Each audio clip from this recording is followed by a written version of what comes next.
What's up, ladies and gentlemen? Welcome back to another episode of the Sovereign Mindset Podcast. Today, I'll be speaking with another amazing guest.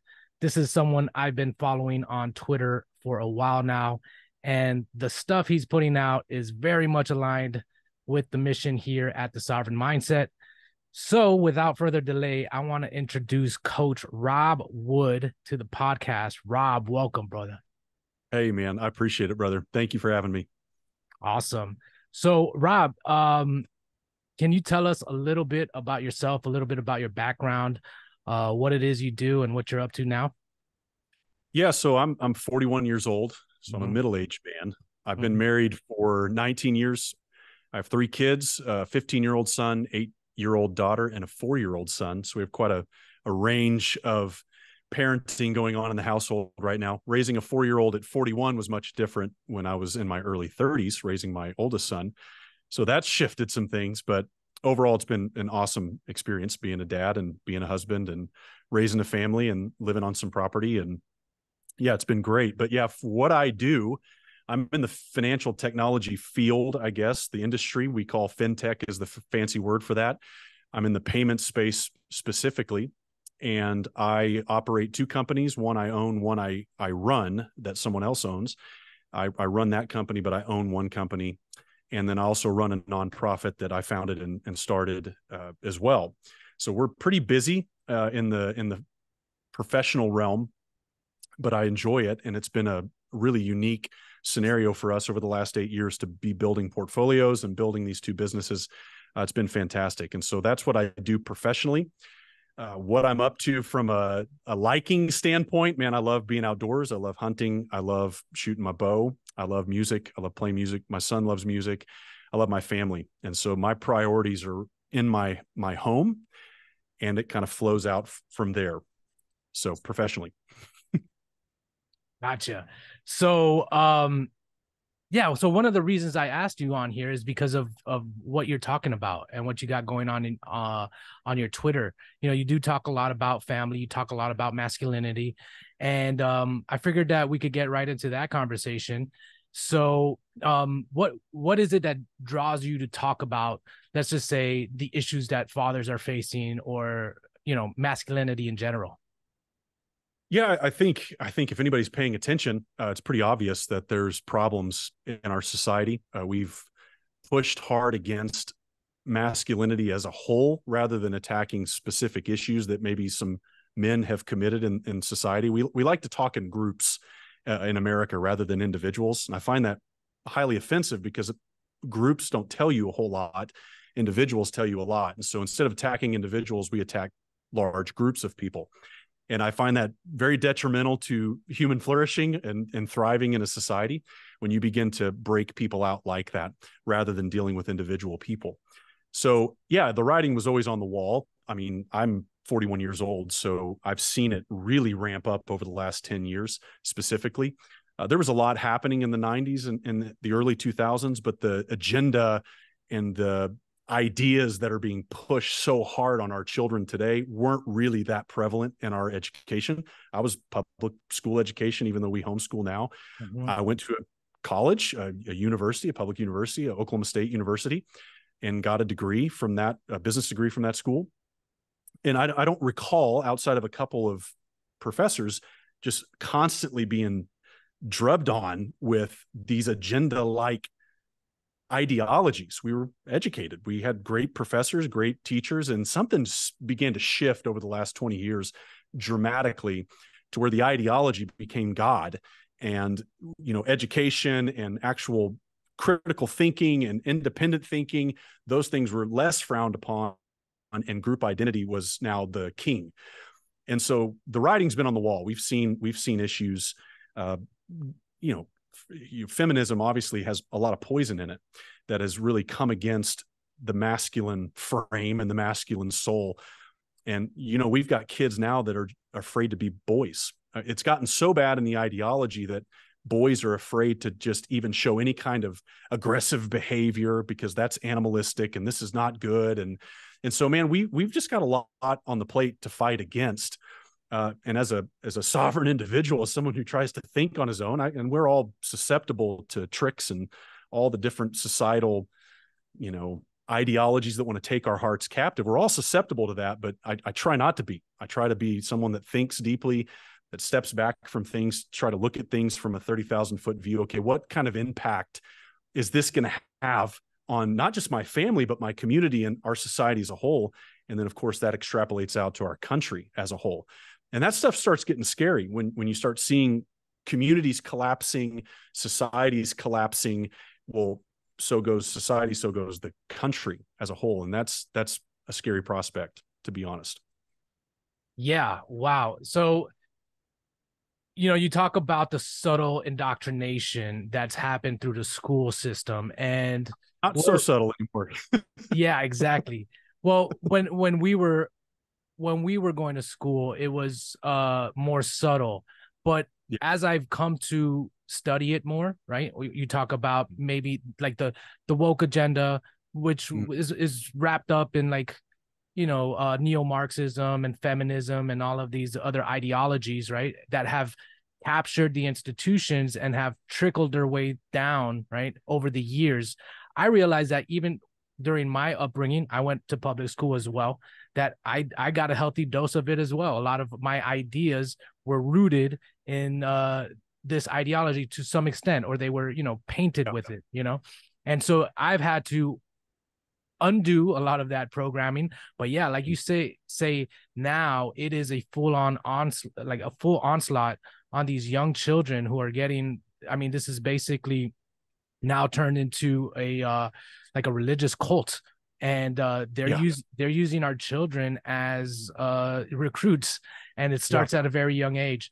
And I think, yeah, what they do is they're attacking the masculine frame from the very get-go to suppress any inclination that a man would have to defend against this ideology, right? To say, hey, I assert myself as a sovereign individual. I want to protect my family, and now you're what you guys are doing is wrong. And I think what we're seeing is a lot of men wake up to this now, especially during this time. And what do you think? How do you think this transpires? What do you think is going to evolve from this kind of awakening that we're seeing within the masculine realm? You have any thoughts there? Yeah, man, I'm encouraged by the majority. Well, not the majority, but I'm encouraged by what we're seeing let's take Twitter as a great example. Twitter has become, or X or whatever we're calling it now, has become a platform that those voices aren't being silenced anymore. Those voices aren't necessarily being suppressed anymore, as far as we know. But I've met a lot of people on Twitter specifically that are fighting against these things. And so that's super encouraging. And they're from all over the country, right? They're from all the different states, even California. There's people rising up everywhere that are realizing that it's not just, I think what's really cool about the time we live in, like for instance, what we're doing right now, we couldn't do 25 years ago. This conversation wouldn't even be happening between the two of us. We wouldn't even know each other. And so this digital age has opened up a window for us to capitalize on, the attention economy that's out there, that everybody's on their phones. Yeah, we all talk about it, and don't be on your phone, but that's where people are, and that's what people are doing. And so these voices have to be on these platforms. We have to be getting our voices out there. We have to be getting these ideas out there. I'm going to get it wrong sometimes. I'm going to say some stupid stuff sometimes. That's part of being human. That's the human experience. We're growing, we're developing, we're evolving, and trying to understand how we can best fight against these things. And so coming across all these different guys on Twitter, and even in my own local community, some of my close friends in my local community, is super encouraging, because I do think there's kind of that proverbial phoenix rising from the ashes. Because man, there's so many of us, like there's so many guys in this society, in America particularly. We're talking, this is a large population. And so it's just a matter of time before enough is enough. And I think a lot of young men were trying to be understanding and trying to understand what people are feeling and how they're, okay, yeah, this is, women's rights stuff. Okay, whatever. But when we start talking about murdering babies and actually killing off society, like you kind of lose me, right? Like I get it. I have a wife and I have a daughter, they're women. But when you start allowing men dressed as women to compete with these people, you lose me, right? I'm not in that. My daughter will not deal with that as long as I'm alive, period. And I'll be that voice. And you know, I was always taught, maybe it was my grandpa, I can't remember who taught me this, but, you know, be difficult when it counts. Learn to be difficult when it counts. Well, I feel like we're in that moment. Like, it's time to be difficult on specific issues to push against this agenda and push against this stuff that's really it's traumatizing. It's child abuse. Some of the things that we're allowing in our society. It's not just traumatizing, it's literal child abuse that's transpiring. And so, yeah, my whole hope is that I can just continue to build influence and continue to build my voice and put it out into the atmosphere and see if it sticks to anything. I don't know. We'll see. So what do you think then are the solutions going forward? Is this a top, do we need top down solutions, or is this a bottom up revolution that needs to occur? Like, in order to reverse a lot of the damage that has occurred over the decades from, you know, this ideology that's pervasive now in the United States and has captured our school system, what's your idea as far as what needs to be done? Yeah. You know, bottom up's always a lot more interesting than top down. I think, you know, if you're a libertarian type, top down does not sound interesting at all. Because you don't want the government involved in anything that you're doing in your life. And I totally understand that. I think it's great when politicians are speaking about these things. I've seen even recently, Vivek Ramaswamy is talking about fatherlessness. I'm like, wow, there's a politician literally talking about fatherlessness and the effects and detrimental effects it has on our society. I think it's important that they talk about it. Now, policy-wise, I'm not sure, you know, what we could possibly do from the top down. I will say that we know the system does favor single motherhood. The system does incentivize fatherlessness. It incentivizes breaking up the nuclear family. Let's get rid of that. Get rid of any incentive to create this problem and perpetuate this problem. But I like bottom up. I'm a more revolutionary type in my mind, meaning I start with my own family, because listen, I'm not going to control other entities, other people, but I am the leader of my home. And so how we function in our community matters. The kind of people that we're becoming matters. So I want to have high character, high integrity. I want my kids to have high character, high integrity. I want my wife to have high character and high integrity. And so one of the things, or a couple of things that we do, is homeschool. Homeschool's a deal. And a lot of people are like, oh no, you got to have your kids in public school. We need missionaries in the public school. I'm sorry. My 15-year-old impressionable son is not a missionary. I'm sorry. He's my son, and I've been charged by God, mandated by God, to raise him and cultivate his life, his character, his integrity, all of these things, to become a productive human being that strives for excellence in the world when he becomes an adult. He's not a missionary. My 8-year-old daughter doesn't need to be fed to the wolves because I'm afraid to speak out as an adult. So I think it's a cop-out. I'm not that Christian guy that likes to say, oh, our kids are missionary and the public school's the mission field. No, public schools schools for education. That's what it's for. You're supposed to be educating. That's what we're trying to give our children. And so when we bring that into the home and into our homeschool community, we're taking responsibility for the raising and the educating of our children. And there's always outliers. I get it. There's lots of outliers in the public school. There's lots of outliers in homeschooling for the benefits, the pros and cons, and all that kind of stuff. And I'm willing to talk about those things, and that's for another time. But that's one of the major things that we've done as a family. We've been homeschooling for 8 years. My wife was a public school teacher prior to that, before she decided to be a stay-at-home mom and be home to care for her home and to care for her children and what she's trying to cultivate in our home. So that was a huge transition for us. You know, before it was cool.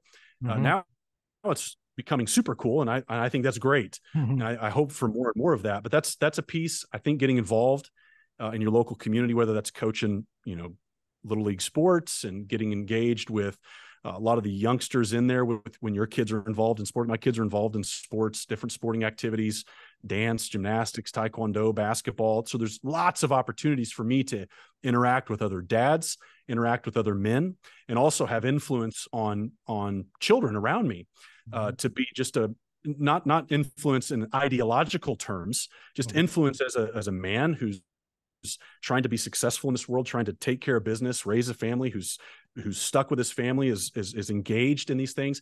Kids need to see this, and they need to see how our family's flourishing so they could want the same thing.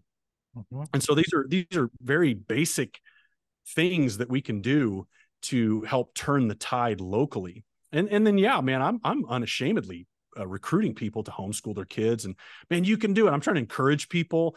A lot of people are like, oh, I can't do it. I only live on a single income. We can't live on a single income. I'm like, well, okay, then let's diversify your income. I'm a business guy. I'm an entrepreneur. So I feel like I can help people in that realm. It's okay. Let's find ways to make more money so that you can actually take charge of your family. Because I know a lot of families feel helpless. They're Mhm. in debt. They're struggling. They can't take the reins, so to speak, but you can. We have to just be strategic in how we approach these things. Sure. And so, yeah, I mean, I try to do it through business. I try to do it through my family, through your local church community, whatever that may be. You just have to be involved. You have to be engaged. Be engaged in the cultural dialogue that's taking place and actually have an opinion, have a backbone and have an opinion about these things, and then voice that opinion, even if it's unpopular. Right. So, Yeah. So I think you hit on something here as far as like being engaged. I think a big reason that we're in the predicament we're in, and I'm speaking collectively here as Americans under this kind of ideology, is because we've taken a passive approach to a lot of things that which we shouldn't have, right? Sending our children to school like it's a you know it's a babysitter, instead of, and then putting all the trust that your child is going to come out fine, and other things, just not really paying attention to what's going on around you and how the systems are being set up to kind of impose their will upon you, when the hammer good way drops. to put it. Yeah. Yeah. And so I think having a much more proactive approach to your life, and this is kind of what we do at the Sovereign Mindset, is one of these is an absolute necessity in order to position yourself in a way where it's a much more healthier environment for you to live and for your kids to grow up in. And I agree with what you said as far as the top down versus bottom up approach. I've been involved in politics before. I was in the Ron Paul campaign. I'm not in the campaign, but I volunteered for the campaign 2008 or to 2012, and I kind of got to see how the games are played in that arena, and I was totally disillusioned. And this is when I found out exactly how the media operates. This is when I basically took the red pill. It's like a lot of the Yeah. narratives which I thought were true, like, that we have an independent media and that we have a political system which is forthright and trustworthy. All of that, all of that shattered within those 4 years. And I realized, oh, wow, the solutions are not going to come from the top down. I do agree that, yeah, whatever we can do on that front, like you said, we need to see if we can diminish some of the onslaught that's coming from the top down, a lot of these incentive structures. But really, I think it starts with the individual, right? Cultivating their character, orienting themselves to a much more sovereign state of mind, and then extending that sphere of influence outwards, right? And you start with the family, then you move on to the community, and you see what you can do, right? And you mentioned all the Yeah. different ways, get involved. I was even looking, like, I started paying attention to the town halls in my county and seeing what they were talking about all of a sudden. And I was like, you know what? I might have to run one day, or like these thoughts actually started coming in mind where I never had these thoughts before. And it's like, that's what it's going to take. It's actually, we have to be proactive. Otherwise, Yeah. if we take a passive approach, we just get conquered. And we kind of see the fruits of that, what that looks like right now, right? With drag queen story hour and the mutilation of children and so forth. So yeah, I agree. This has to be a much more bottom up approach, and we have to be much more proactive. But Yeah. I do want to get in homeschooling because I'm a big homeschooling advocate. However, I don't have children. So, when I speak about it, I don't have that authority behind me, or that, that experience. And so it sometimes I feel a little hypocritical, but you are a parent and you do homeschool your children. How difficult is it? And what's that process look like? Yeah, well, my wife takes on the lion's share of that, buddy. So Okay. I'm not the authority to speak on the processes every day that they engage in. But yeah, it depends on what curriculums you're engaged in. We're engaged in a pretty difficult curriculum. Some would say it's a classical education. So we're in a group called Classical Conversations. That tends to be a little more difficult Mm-hmm. of an approach because the workload can be heavy as the kids age, Mm-hmm. but it's a phenomenal education, and I'm a massive proponent for classical education. It's literally all I want to be a proponent for. I love classical education. However, yeah, my wife spearheads all of that. I guess you could say I'm the principal of it. I'm the disciplinary in the household from time to time, but the process is it's you're not spending as much time as you would at a public school per se, right? You're not spending 8 hours a day constantly in study at a table. There's a lot of flexibility in homeschooling. There's a tremendous amount of flexibility. My kids can walk outside, go swim in the pool, and run, shoot the bow, or do whatever they want to do in between. Lots of breaks, lots of interaction. We also have a group that we engage with weekly. That's about 100 kids Mm-hmm. that are in. It's like class. They have a classroom style day that they engage in, but they really go in. Especially the older kids, they're going into debate ideas and thoughts and all the things that they're studying and working on. They come into that classroom and they're getting asked 1,000 questions, and they're debating and going back and forth and really forming opinion and forming ideas and critical thought thinking. So I really love the model that we're engaged in. And of course, a lot of the mamas are there and they facilitate all of that throughout the day. And they call them tutors and things to that nature. It's a phenomenal model, phenomenal education. And it also connects to where you're a part of a community. Because I think that's the biggest fear for a lot of families is, okay, we're going to be isolated and we're not going to have any friendships and our kids are going to be weird. And I'm like, I'm sorry, kids don't turn out weird. It's the parents who are weird and their kids end up being weird. I'm sorry, it's you. It's not your kids, it's you. That's just my personal opinion there. Because I always giggle. People are like, man, those kids are really weird. It's because their parents are weird. That's why your kids are weird. They have weird parents. And I've seen that in public school, private school, homeschool. Weird parents usually have weird kids. So, and I get all those fears. I was a public school kid. My wife was a public school kid. And when we first started entertaining this idea, I had a lot of preconceived notions that were just not rooted in any truth or fact. It was just so that would be one of them. The idea that your kids are gonna, my kids are gonna be weird. yeah. Like, well, if I'm weird, they're probably going to be weird anyway, so we should be okay. I overcame that really quickly once I started diving into the actual education itself. I thought, my gosh, the things they're reading, the things they're discussing, the ideas that this is nothing. They're not doing any of this in public school. So that was cool. And then having control to be able to bring in, financial things. My son is cold calls for my business. He's 15. I'm trying to teach him aspects of business and entrepreneurship, but I'm also trying to teach him like grassroots level skills that you can develop that are going to, serve you well in the future. How to build relationships, how to talk to business owners, how to deal with these things. Like, so you have a lot of freedom to be able to build in. We live on some property, so we have chickens, we have things, we grow food, and there's all kinds of aspects this summer and this fall that we're engaging in that they'd be stuck in a classroom and they could not enjoy that aspect of homeschooling. So I try to dispel those fears with people because, man, it's weird parents that make weird kids. Don't be weird parents and you won't have weird kids. You should be okay. But their education matters. What they're being taught matters.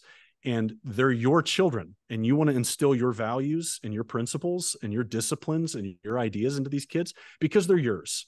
Yeah. They're your children. And so you should do that. And if you don't think you can do that, you need to really step back and look at this at a bigger picture. You can. A lot of people just don't want to, and they don't want to invest in that. And there's a lot of people that just don't want to do it. And we've come across a lot of families that are, yeah, I'd homeschool, but I just don't want to. I don't want to give up my day. And some people are just radically honest about that. It's pretty shitty, pardon my language, that selfishness is so big that you just send your kids off and hope for the best. Throw them the matrix and hope they come back totally fine. That's not going to happen.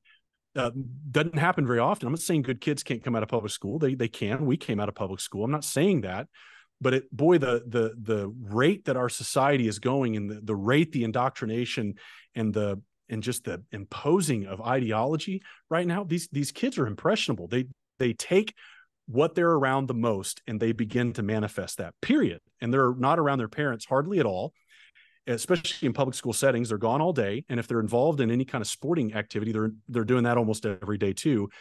It's very rare that these families get an opportunity to sit at a table together and have a meal together, actually invest in your children. It's super hard. And we were there. My son was in public school until about second grade. Even in second grade, he was playing football, he's playing baseball. Like, we're never home. A second grader, and we're not investing in our child.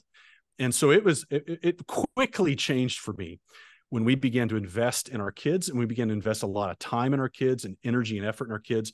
And man, the joy meter went up, and just the cohesiveness of our family went up, and it's been a game changer for us, man. So yeah, I'm a huge proponent as a homeschool family. My wife does all the work. I'm the business side, bringing the income in, and that father figure and stuff. My wife is home with the kids, taking care of that aspect of it. And she's phenomenal. Absolutely phenomenal. Awesome. At what she does. But yeah, we love it, man. It's huge. It does. It does seem, to effectively homeschool, it definitely takes a joint effort between the husband and wife, and like specific roles, specific boundaries, specific understanding between each other, and it seems like maybe constantly checking up and seeing how things are going between each other is important to do. Yeah. I don't want to shed light. Sometimes I feel like when I speak about homeschooling, I make it out to seem a little bit simpler, but it does seem like there is a significant amount of effort that needs to be had, but the rewards of raising healthy, mature children, right, who are fully developed and capable of navigating this world as sovereign beings is well worth the effort, right? Yeah. No, it is. And there's a lot of families that are really, really efficient. And if you're an efficient family, type A family, it's not going to be that complicated. It's just navigating the schedule and really figuring that schedule out, getting kids to different things. And, when we're doing foster care on top of homeschool, when you have a foster kiddo, there's a lot of activity that, they may have to go to counseling. They may have to go to physical therapy. We got in-house visits of different things coming in and out. So that can be stressful. I don't want to pretend like it's not. And my wife takes on the brunt of that stress throughout the day. But our biggest, I guess, joy point in our day is the family meal. So we get to come around the table. We cook a big meal, and I do try to serve and help in that when I get home from work and all those different things.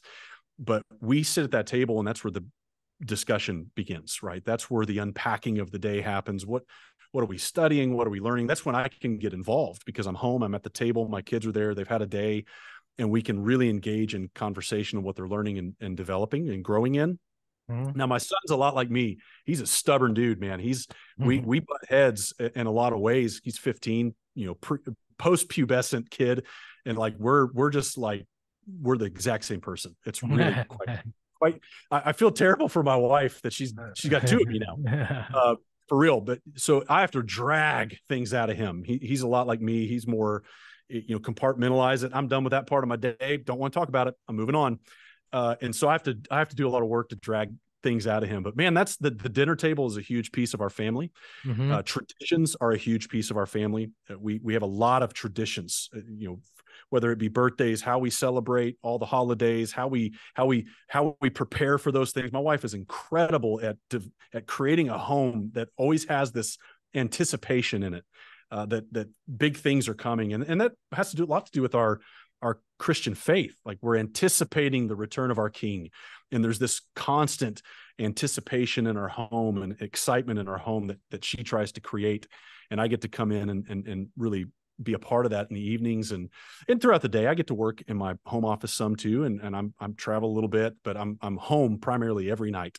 And that's a big deal. And I know a lot of fathers are doing jobs that don't allow them to be home every night. And I'm deeply grateful for that. So I get to be more involved than most, probably. But yeah, man, that's a huge. This is a good segue here to one of the catchphrases that you often repeat on Twitter, and that is that good fathers will save America.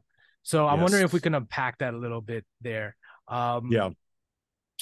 So, well, yeah, well, let's just start there. What do you generally mean by that phrase? Yeah. I think fatherlessness, so the antithesis there would be the problem Mm-hmm. that we're seeing in most societal ills in this country. So when you look at the statistics around fatherlessness, and I always get some pushback from people like, correlation doesn't necessarily mean causation, but it's really ironic that literally almost every societal ill correlates with fatherlessness. And I'm not saying there's not deadbeat dads out there that don't step up and don't step in. I get all that. There's outliers in that situation, but there is a true pandemic, a true epidemic of fatherlessness in our society, and we see it in the statistics. Even the government can't even hide this. The stats are so prevalent and so clear. When you have 63%, for instance, of youth suicides come from fatherless homes, you have 85% of youth in prison. They like fatherless homes. You have 80% of rapists and these violent crimes. 90% of violent crimes come from fatherless homes. 90%. 71% of all high school dropouts, fatherless homes. You've got 90% of youth homeless and youth runaways, fatherless homes, and 75% of youths in chemical abuse centers, fatherless homes. So when I say good fathers will save America, that's what I mean.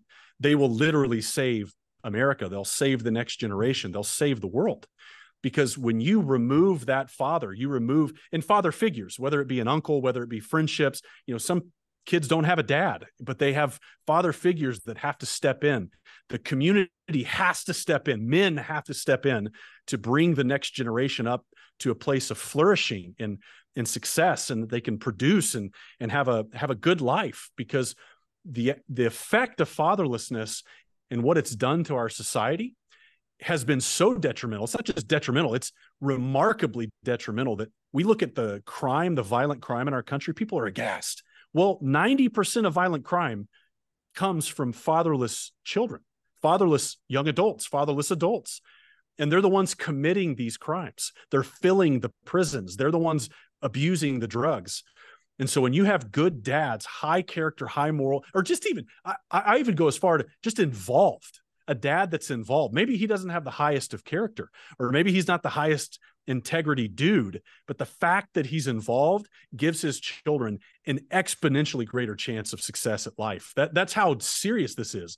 It's not even like high character dads. It's dads that are involved in their children's lives have the most incredible impact on their development and the most incredible impact on their future success as adults.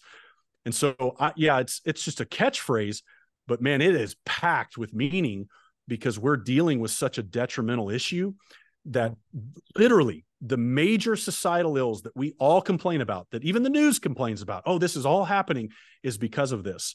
And if we can fix this, even if we can fix 10% of this, it will have a tremendous impact on our culture and our society as a whole.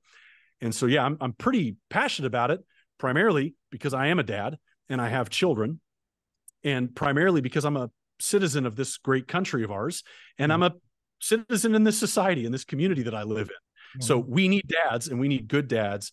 We don't need passive dads that don't care, and we don't need deadbeat dads that don't want to be involved in their kids' development. Those guys are the scum of the earth. And I'll grab them by the collar and tell them that to their face. Because it's that serious. Mm-hmm. Because when other dads are not doing their job, it can affect my family. And so that's where I'm like really serious about it. It's because, man, like your kids that you're bringing out into the world that are creating so much damage, it's your fault.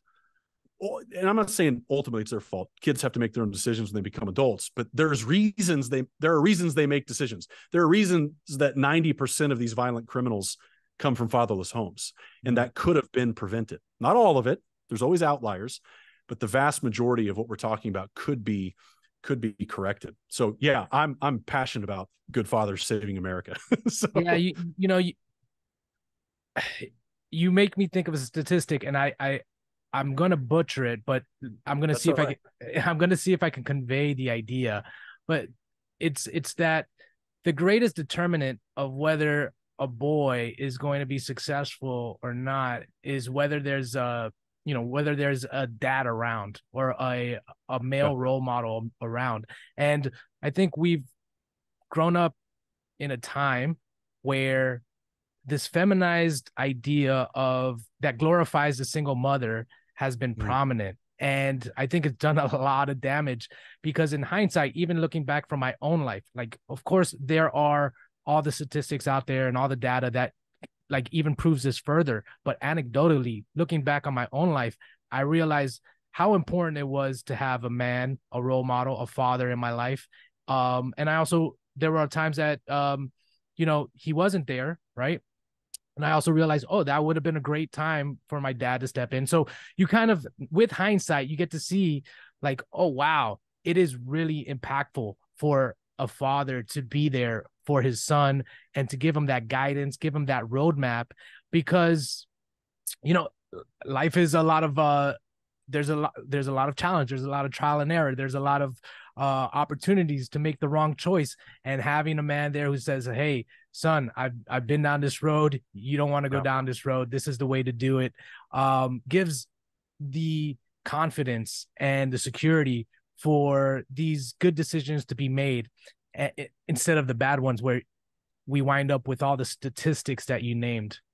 Yeah. Yeah. Yeah. It's problematic, man. And Yeah. it's I think detrimental. it's a good message. I think it's a good message that you got. It's a good catchphrase. I think that it is it is one of the biggest driving forces right now in our culture that needs to change in order for balance to be restored, right? In order for natural order to be restored.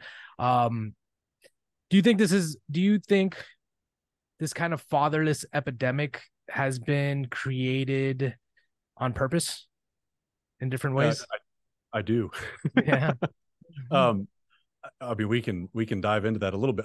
We talked about it a little bit Mm-hmm. just a while ago. Just some of the policies that have been put in place to incentivize these things, Mm-hmm. I think and maybe there were some well intentions in the beginning of those policies, but they turned out to be very, very problematic in the long run.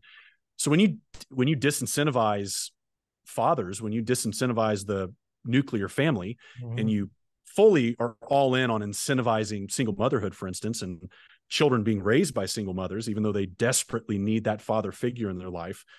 Well, you kind of, at this point, once the stats have been out now and the research has been done for the last 30, 40 years, Mm-hmm. at this point, it seems pretty obvious that it's intentional, Mm-hmm. because we have the data. The data doesn't lie. The data's been there. The data was there in the 90s, Mm-hmm. right? There was a massive study done by the Department of Justice in the 90s that they released about fatherlessness. This stuff's been around. They know what they're doing, and they didn't do anything to course correct on maybe some of the policies that they put in place that, again, maybe the intentions were good. I don't want to get too deep into the political weeds on it, but at this point, it's obvious that it's intentional, in my opinion, because we know the data and we're still playing the same games, Mm-hmm. ideological games, and we're still crapping on the male masculine frame. We're still crapping on things that have literally been in place for all of human history up until about 5 years ago. Yeah. All, Yeah. all of a sudden, all of human history doesn't matter anymore, and we've got it all figured out because we're such smart human beings, and we're going to throw out all of human history and how roles work and how the father role works and how the mother role works. I'm sorry, mothers can't be fathers and fathers can't be mothers. I know you want it to be that way, but it's not. And 5 seconds ago, we decided that you could, and all of a sudden, it's crazy. It's Yeah. literally crazy. I think just from a tactical standpoint, you could look at it and see that some of this was intentional because like men are the vanguard of society, right? And when you make them weak, when you remove that opposing force to tyranny, it's like the barbarians are at the gate and no one's there to stop them. And That's right. so society becomes a lot more easier to take over in that Yeah. regard. So, you weaken the patriarchy, you weaken the male frame, and all of a sudden you can kind of start you know start capturing parts of society and for your own will, whatever that is, whether it be ideological or other reasons. But yeah, Yeah. so I want to kind of dive into that as far as character development for a man, right?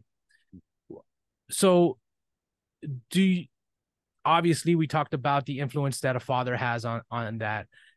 Now, for a lot of guys, they've grown up without that father figure, right? There, and they're starting to realize, hey, I have a weak frame, or I don't even have a frame, right? And a lot of my impulses, desires, a lot of my interests, my thoughts, they've been shaped by society, and society has misled me in all types of ways. Do you have any advice for guys like that who are trying to restructure themselves, trying to find themselves and reshape their lives into something that's more of a solid foundation where they can now, you know, go into this world as men and make their mark? Yeah. Yeah. I mean, it's a tired message, but taking responsibility for your life is the first step. Okay. I'm going to take responsibility. It's kind of like the admitting that you have a problem, the alcoholic. That first step is let's go ahead and admit that I have a problem, and getting those guys into that mindset of, okay, I do want to take, because I think a lot of these men want to take responsibility. They just don't know how. They don't have any kind of steps to take that responsibility. If you over spiritualize it and it's all up in the ether, up in some kind of the air there that you can't grab a hold of anything, guys need some things to grab a hold of so that they can get going, get moving. Yeah. And taking responsibility for your own personal development, your personal growth. Okay. That's why a lot of these Twitter accounts do well that are like, get up at 5 a.m., or get up at 4:30 a.m., do this, go to the gym, do this, read, journal, do this. Guys respond really well to that stuff. Some people are always like, oh, that's stupid. Get up at 6. It's like, yeah, I get it. But guys respond to that. Guys really like to grab hold of something tangible that they can implement and see change. Yeah. Now, I'm in that camp. I'm an early riser. I always have been. From college on, I get up early because there's a lot you can get done in the morning before the real day starts. Mm-hmm. And so I am that early 5 o'clock riser. I like to get my workout in the morning. I like to get the study. You want to develop your character, you study the Bible. You seek the face of God. And this is where I get a lot of guys, hopefully get them excited about the potential that they have inside of them, is to seek the living God and to get disciplined in your approach to seeking the holy, all-knowing, all-powerful God of heaven and earth. And that's kind of my launch pad for me personally. Now, I've dealt with a lot of atheists. I was an atheist. I was 27 years old when I became a Christian. I'm 41 now. That transformation changed everything for me. It changed how I view the world, how I view myself, how I view family, how I view manhood, how I view masculinity, how I view approaching each day as an opportunity to strive for excellence and to pursue things that are meaningful. You have to pursue things that are meaningful. If you don't do this, you will wither and die a very slow and painful death. Men can endure insane suffering when they've got meaning and purpose in their life. I mean stupid levels of suffering. When they have meaning and purpose and drive in their life, they can go to extreme lengths of torture. You name it, they can survive it, and they can thrive even after that. And so I start there, man. I get to dive into their, where are you spiritually? Some guys aren't there at all. So I try to guide them in that path, man. Let's build a disciplined regiment around, and some people accuse me of legalism in that, but they got to start somewhere. You have to do something. I'm sorry. You will not grow if you stay stagnant, period. And first or second, you grow in grace. You grow in grace. You're developing as a person. So if I have massive amounts of food, good, healthy food for you on a plate, and I say, you got to walk over here to eat it, you got to walk over there to eat it, and you got to pick up the food and you got to eat it. And so I try to encourage guys in that. Yes, it's grace-filled, but grace is never opposed to effort. It's opposed to earning. You can't earn your salvation, but it's not opposed to effort. As a matter of fact, it empowers effort and allows you to do things you never dreamed were possible. And you look at the Apostle Paul as the great example of that. Christ himself, obviously, but the Apostle Paul went through absolute hell to get the gospel to the Gentiles.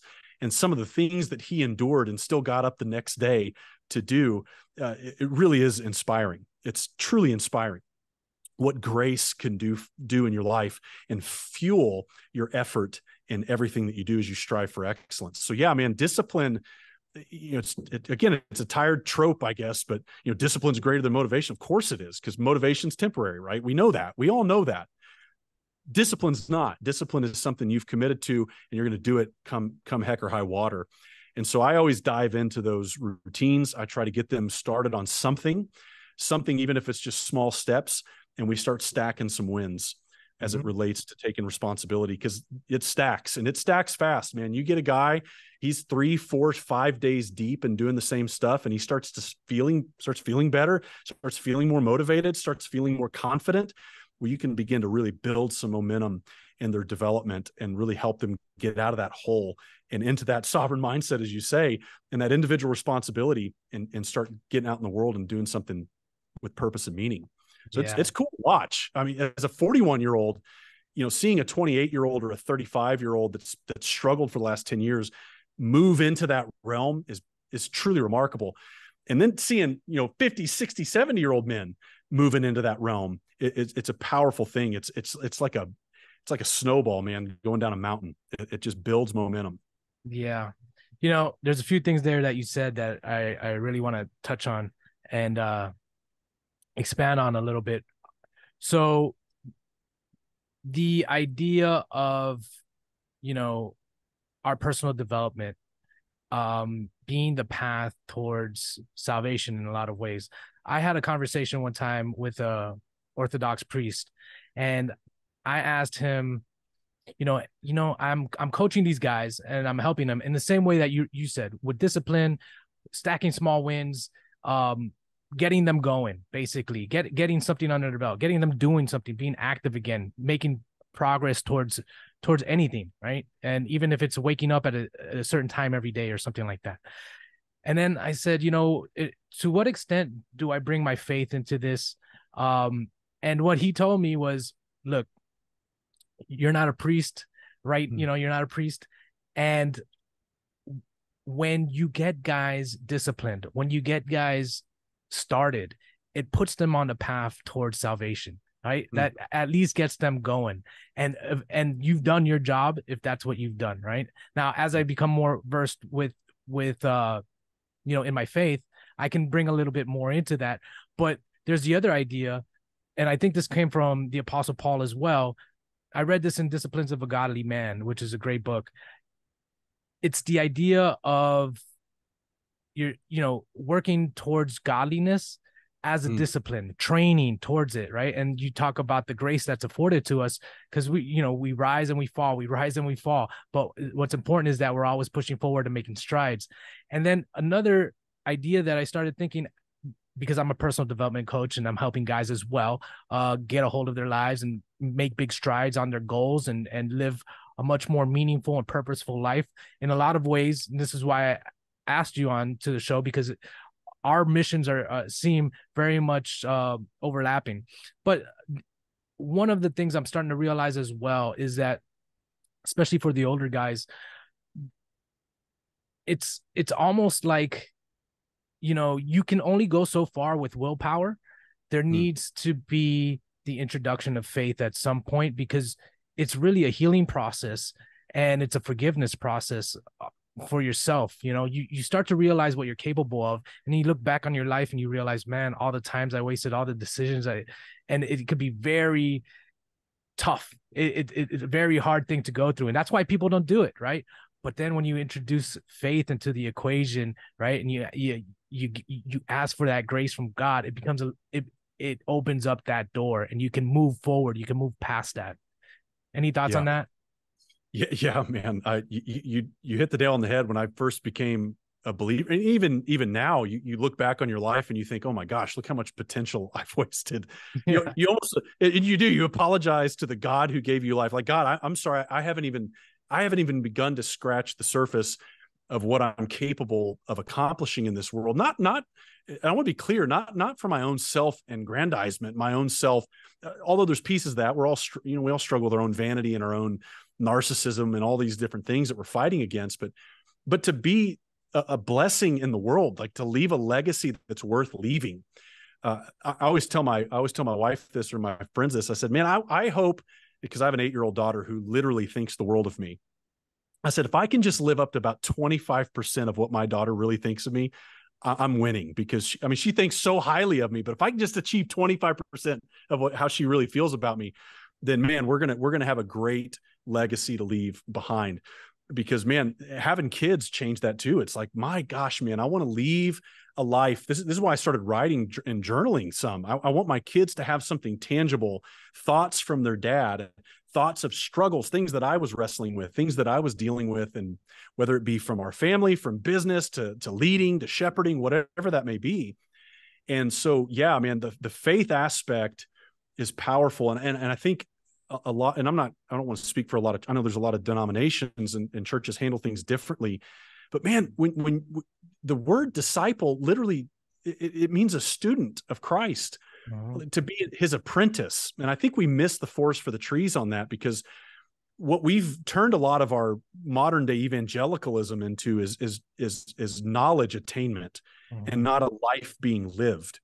And you think the two would marry themselves, but they don't. Like, a lot of people just get really smart, biblically smart, and they live really not very impressive lives. There's not a whole lot going on. They're not manifesting the things that you would think and assume would manifest in a person who literally believed in the Almighty God who created all things. Like, you worship this God. Your life should be worthy of that. Like, as Paul said, like, make sure your life is worthy of the gospel. Now, I get it. Again, grace. I'm not trying to minimize the need for grace. I'm trying to maximize the need for grace, because I want to live a life worthy of the God I serve. Yep. And I want of course, the old adage, of Christ and the Beatitude. I want my light to shine. I want to be salty. I want to be bright. I want to do things that matter. I don't want to waste time. I don't want to waste my life. I need God. He's the one being that I submit my whole life to. As a man, that's who I bow my knee to. I won't bow my knee to any other man, but I will bow my knee to King Jesus, and I will receive what I need to live in the present realities of his kingdom, and also prepare myself for the future consummation of his kingdom to come. And so, yeah, I think you go into a church, you ask them right out of the gate, man, what's your plan for discipleship? How am I going to become more like Christ? What's the plan? And a lot of them are like, well, we read a book, or we do this and we do that. And I'm like, man, who's living this out? Like, how are we going to live this thing out so that we can genuinely have an impact on our culture and our society? And so I have a lot of questions in that when I deal with people in that realm, because I'm like, man, like we got to have a plan. Like, you don't get to destination B, C, and D if you don't have a plan. Without a plan, you're aimless. Yeah. So this is similar, related, but it's in regards to kind of character development again, and it's in regards to character development through basically these biblical archetypes, right? When you talk about a plan for building ourselves up as men, one of the things that I realized was, man, I was deficient in a lot of ways. I was never trained as a warrior, never developed that discipline as a warrior, right? And I was in different areas of my life. I had a jaded heart in a lot of ways. It is very scornful. And so I realized I need to open up and receive some of this, some of the blessings that come from participating or doing the things that these archetypes do, right? And this is, I feel like, very instrumental for a boy to grow into a man or mature into a man.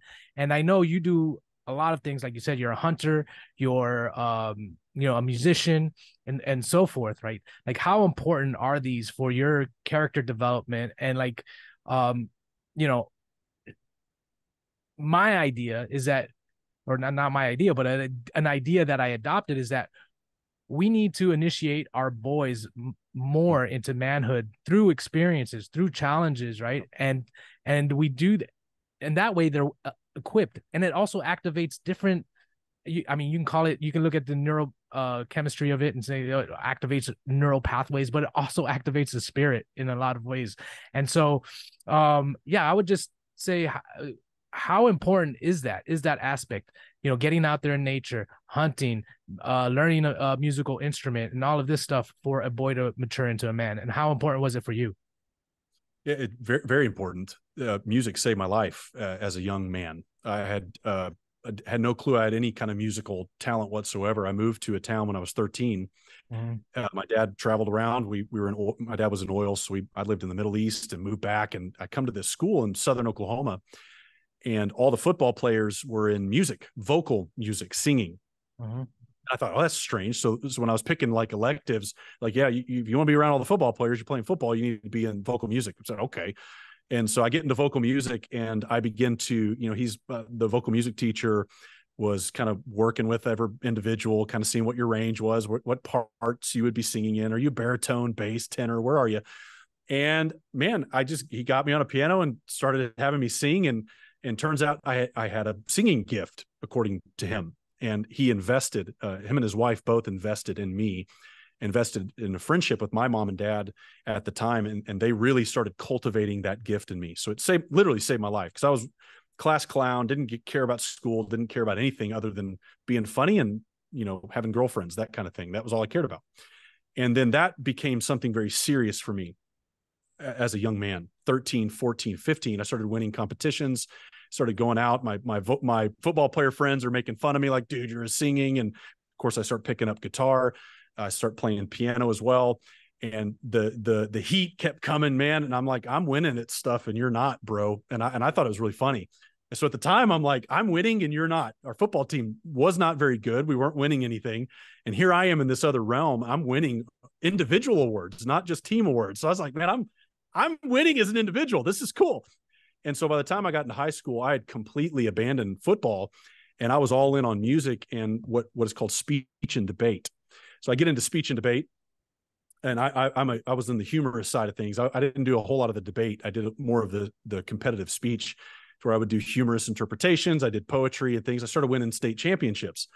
And so I was like, okay, this was big, and ended up paying for my school. So my vocal music career, I had a full ride scholarship, tuition to Oklahoma State University to do that. And so I stayed in all the choirs and sang, but I ended up changing my major and got a business degree because I wanted to make money in my life and not be broke for all of eternity, and actually help my family out. But that's what saved me. So those activities, those things that someone invested in me, I watched literally transform my life and change the entire trajectory of my future. Well, fast forward to being 41, and hunting did the same thing for me. Being outdoors, being in God's creation has a massive impact on me. But I'm raising kids now. And so I know and understand now, psychologically, mentally, physically, emotionally, spiritually, what these things can do for the trajectory of someone's life. And so we began to cultivate those things in our own children. And so it's extremely important. I would level it up just real close to the actual education of my kids, of how important these things are, because this is what brings us so much joy. Playing music brings me joy. Being in the trees, even if I'm there for 8 hours and don't see one creature to fill my freezer with to feed my family, brings me insane levels of joy and peace. And it keeps me humble. It keeps me at peace. It keeps my heart in a world full of turmoil and in chaos and ideological tyranny. I'm in a tree for 8 hours at a time with my son, and my daughter will be up in those trees with me. My daughter will hunt, which, we'll see how she deals with it. She doesn't like the ideas of it much. She does like to eat, but she doesn't like the ideas of it yet. But as she ages and as she understands the processes in the circle of life and why these things are important, how these things work in conservation, there's just so many pieces to it. Yeah. That really another part I'm thinking, I'm sorry to interrupt, but just thinking it out loud. But for her to go there with her father and see that, even if she doesn't like it, at least she gains an appreciation for what it takes to, kill a deer and dress a deer down and put food on the table. And she can look for those qualities in a good man, So, oh, man, I hope. That's right. Yeah, because, man, it's huge. The detail to it all. There's things you can do to harm the meat of the animal, to ruin some of the meat where you won't get all of it onto your table eventually. So there's so many processes to it. to take care of the creature to ensure that you maximize the impact of that kill. Because it is a kill. I mean, you're killing a living thing. And I always tell this to my vegan friends. I'm like, listen, man, like I have a deep connection to nature, probably a much deeper connection than you will ever understand to nature. And when I take a life, it's very impactful on me. Like I do feel the weight of this reality, but it's also this part of God's provision to my family and to me taking care of my family. There's so many pieces to this mentally and emotionally that you feel as a hunter. Now I get it. There's some sports hunters out there that just kill for the sport of killing. I despise those guys. I think their hearts are hardened, in my opinion. I do kill. I kill a lot of animals in the sense, but I eat them, and we do things with those parts, and it means something to me. And so I want to teach my kids that there's an empathy and there's a connection to God's creation that's very profound when you get outside of the sport of things. I'm not a sport guy. I don't kill to kill. I kill to feed. That's why I don't go after the big bucks. I'm not that guy. I'm just not that guy. I like the doe tastes better. I go after the does. They're overpopulated in my area. That's what I'm taking. I'm not taking a big giant buck. I don't think they taste good. It's my opinion.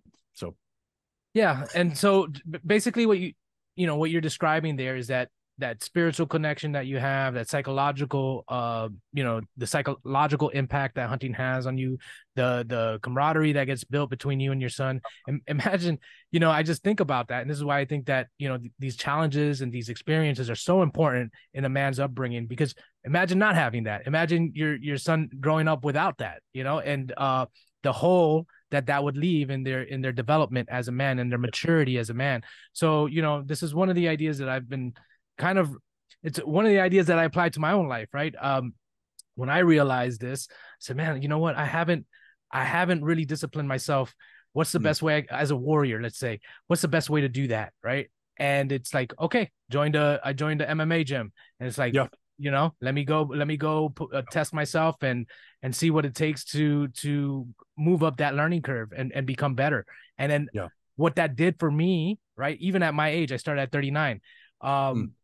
What that did for me, all of a sudden I walk around feeling a little bit more confident and capable, right. A little bit more sure of myself, right? And not that I want to kick anybody's butt, but the fact that if sometimes you do, every once in a while, the fact that if there is danger, hey, I'm in a much better position than I was a year ago, right? And that does something for you psychologically, that does something for you spiritually, and so forth.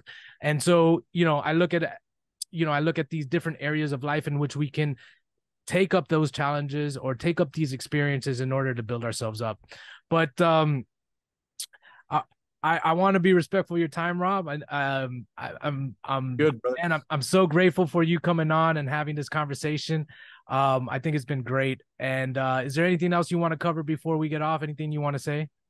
Oh man, we covered a lot. Hopefully some of it made sense. Hopefully it'll encourage some people, but yeah, at the end of the day, man, I think you're right. The investing piece is huge. And I know there's guys out there that, like playing video games and stuff. My son likes to play some games with his buddies, but I just don't respond very well to those things. I like to be outdoors, and I like to take him outdoors. These are real long-term investment opportunities that we have with our kids. And so, yeah, I make my son sit in the tree stands with me. It's freezing cold, when you get to December, January and hunting season, where I'm from, I'm not from the north by any stretch, but it's really cold. It's uncomfortable.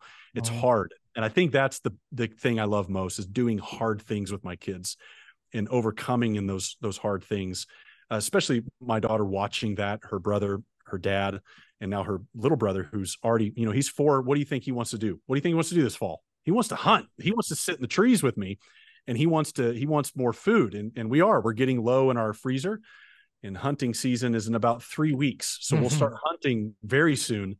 And the beauty of bow hunting is we get all season, from beginning to end to bow hunt. Rifle season comes in, and you've got very small windows to use rifle. I don't like to use a rifle. I like the challenge of the bow. I like to, and again, I'm weird. I respect the animal enough to make it a deep, deep challenge for myself, to hunt that creature. But man, it's fun. It's amazing to get to invest in the next generation. dude, I thank God for what you're doing and the guys you're investing in, man. This is a worthy battle and a worthy fight. Awesome, Rob. Well, dude, again, thank you for coming on, and hopefully we'll talk again sometime soon. But Yep. until then, man, have a good time, and I'll see you around on Twitter. Yep. Bless you, brother. Thanks. All right, man.